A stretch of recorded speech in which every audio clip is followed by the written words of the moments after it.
Hey guys, today we're unboxing the GPed Bluetooth Wireless Earbuds. It looks like they're model T8, so that's what you want to look for, the T8s. Last 8 hours, 500 milliamp hour batteries, high stereo, and yeah, 5 hours music, 6 hour call time. So you can use these, to make calls.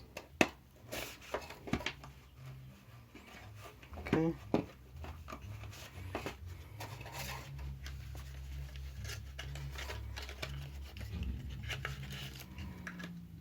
Okay, so we have a simple USB-A to USB Type-C, so that's good, nice and modern.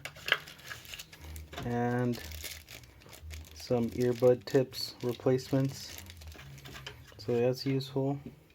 And we have the case itself. It's a cloth-like material.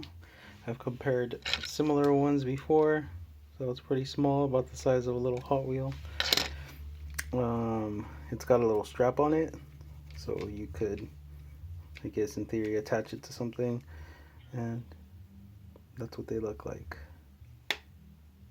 It gives you a readout, left and right, battery, so it looks like they're charging, and then percentage of the case. There's your USB Type-C, cloth-like material. But yeah, they light up. They charge through 3 pogos in the back. Then the ear tips go in there. And since they are magnetic, they just go right in. Then these do have buttons for pressing, I believe, or at least they're sensitive, touch sensitive. But yeah, these are the GPed T8 wireless earbuds. Thank you.